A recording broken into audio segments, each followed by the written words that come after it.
Okay, so you send me this one, IMX. Let's just say 1 to 2. Split that. Okay, so you show me this gap. 3 hours. 3 hour gap. Sibi 3 hours. Okay. Let me see what you sent.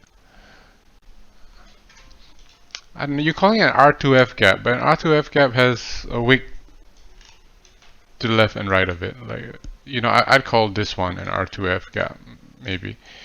If it goes like longer, that's even better, but halfway is acceptable. You can see it has more higher probability to make a new high. Calling this an R2F gap, I mean, yeah, most gaps have something to the left of it. You know, every single one has something to the left. You know, there's a candle here. It's not R2F gap.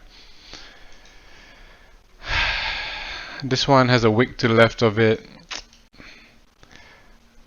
I don't know. It's I don't know how to explain, but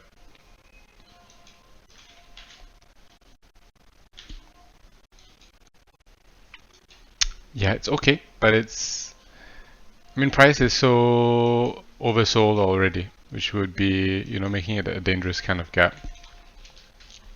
You can see if I took a gap in here, if I took a trade, then it's not going to make a new low. This is already quite low, and price has.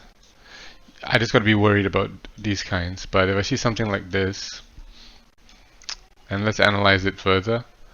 Also, I mean, just follow along so you can kind of see how I would do my analysis, right? So we see this price leg, and prices come down to this area. If you want a more clear view on what's going on. So this is what we see. So this is what we see happen. There's a daily gap here. Price trades into it, and let me see if that's the one that makes the new high. No, that's not. It does not make the high there. It makes the high and then comes down into it. Retraces and then gives up, right? So comes in, retraces, comes in again, and then breaks down. And now it's in this daily inversion fair value gap, which can be used as resistance. Okay, so that's one thing. Let's go to the 2-day. I just see it coming back to this order block. 3-day. 3-day, I don't see it acting off anything in here. It is coming down a bit lower into here, but potentially maybe trading lower into here. So it came into this order block here. Did it take the high? Almost. And you know, I'd be anticipating it coming potentially into this weekly gap, which has the support of this area here. So I'm interested in price potentially coming down here. I can either wait for it to come down there, if it even does, or I can try and be really careful with the scalp. Going back to the daily, okay. That's one confluence, price breaking thing, and the body. It seems like the bodies are not yet breaking the high. So there's some equal lows here, and that target down there. So having a short, okay, could be reasonable. I just be careful because price is acting a bit funny. 4 hour, 3 hour, and what I like is the 45 minutes. I'll remove this daily gap because of this breaker.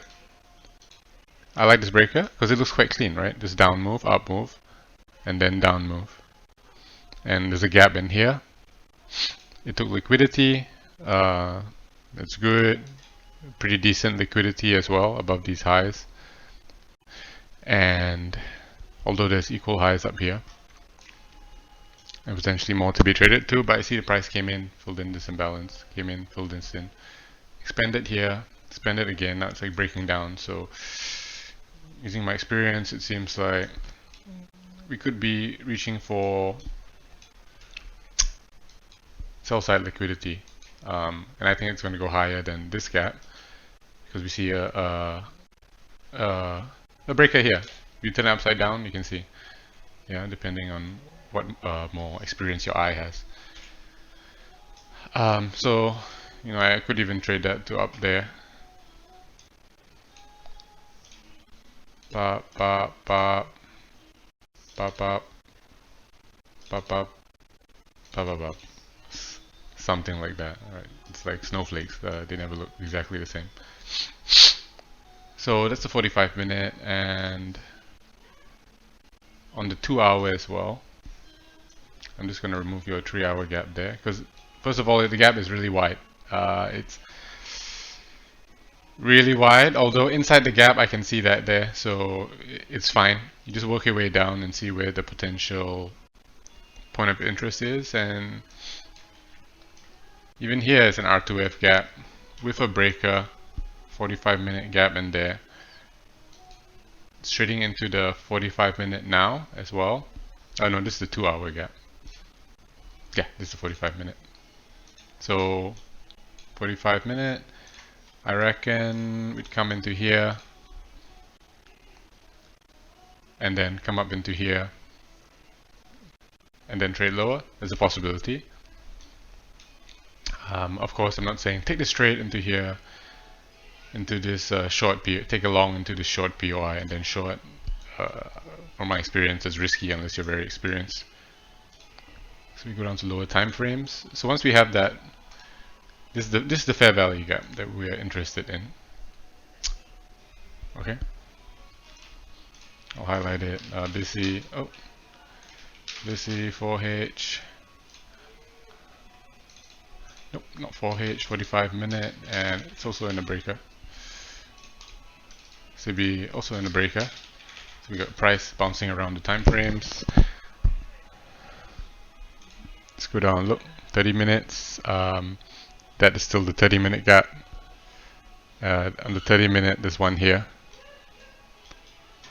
So this one is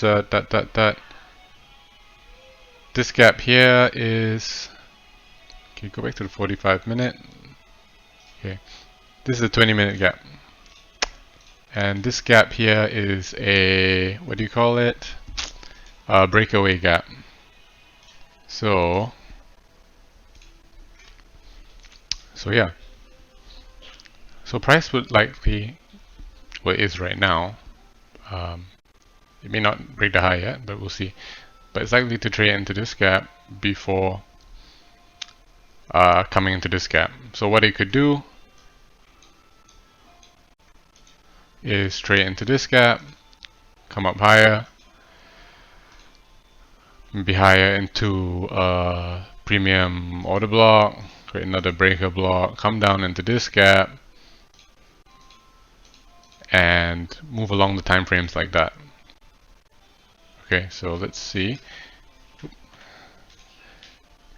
But it doesn't have to break this one. But if more candles are printing, I would then be more inclined to look for the 45-minute. This is the 30-minute. 30-minute actually has no gap. And this is the 45-minute. So if the 45-minute doesn't close above here, this would be a gap that could be traded to. If it closes above the second candle, wait, 1, 2, yeah, the 1, 2. I guess it's already kind of a breakaway gap because 1, 2, the third candle closes above the second, so it doesn't have to trade into here yet. So technically, it should make some higher highs first, if at all, before trading to the downside.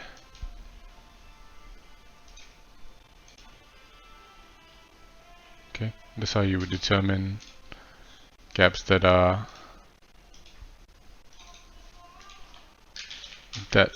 more likely to be traded to. Bum bum, you can take it at this high. If you took a trade here, you can take it at this high. The move is not so much. But for a short trade, I like this. I like this a lot. It could pose a very nice short. So let's see what happens and then we'll come back to it. Okay, before we see the results later of the trade, Just wanted to mention a couple more things. If we go to the 2 hour,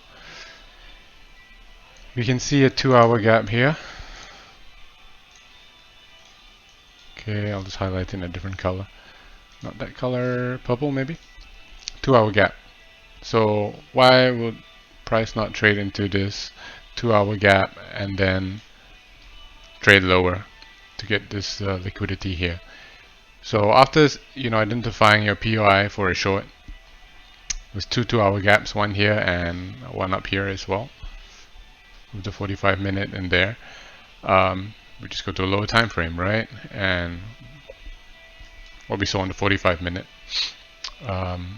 we saw price create this gap and then break through it and create another breaker gap. So now you have a discount array created inside a premium array. I would say this discount array is stronger because it is actually in discount. If you consider equilibrium here, premium here, discount here,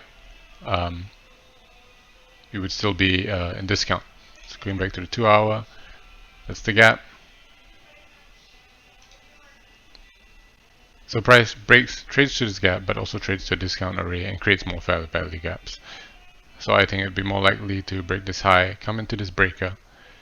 Most of the time breakers get traded to. This one took liquidity, this one looks clean. I like it. The 1 hour. On the 1 hour it gets traded to, but on the 2 hour, no. On the 45 minute, no. So, going up into the time frames, the hour gets traded to, and then there's still the 2 hour to be traded to as well. The breaker starting at the tip of the 45 minute time frame. So it's quite possible price just comes a little bit into the 45 minute, probably not much, and then trades down from there. It doesn't have to make another breaker pattern, but just for reference. Okay, so yeah, let's see what happens next at this point. Oh, and I also wanted to mention for this, this is a 20 minute as well.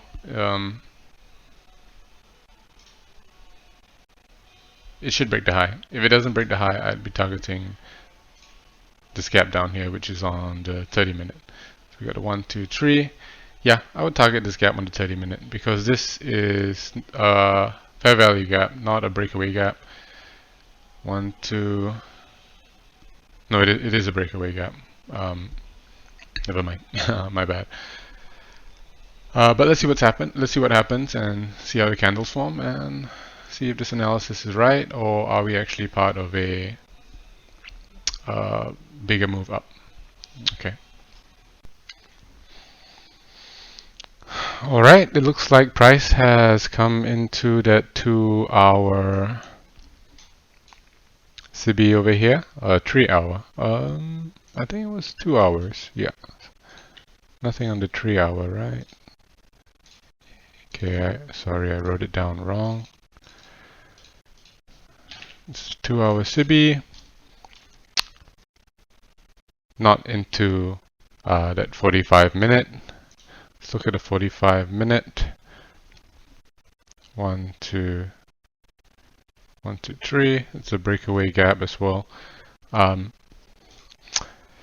If you see a gap and a breaker or any other PD array, if there's a gap, you can use the wick. If you see a breaker and there's no wick, you use the breaker body. It's a little trick I've learned. So let's just see what's happening on the lower time frames. Okay, we see a breaker forming like this, but price didn't come that far up. With a breaker forming, the question I would ask myself is, can price still reverse to the upside? There's still this 45 minute over here. So it is completely possible for price to come here and make another high. But going down to the lower time frames, it looks like this breaker may be respected, so there could be even a a trade in here. If price comes up into here, I'll look at the lower time frames and there may be a possible trade to either down to this level or to take partials and ultimately targeting this low on the short term. So let's see what happens and we'll come back to it a bit later. Okay. Alright, it's the next day. And yeah, we see that price did what we anticipated it doing. I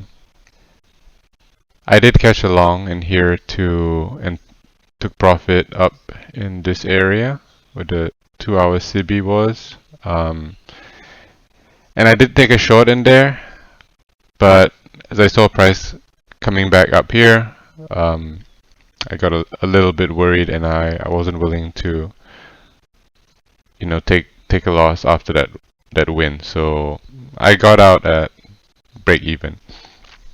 But we see that price did come and make a new low. So let's have a look at the higher time frames. Let me just clean up everything first.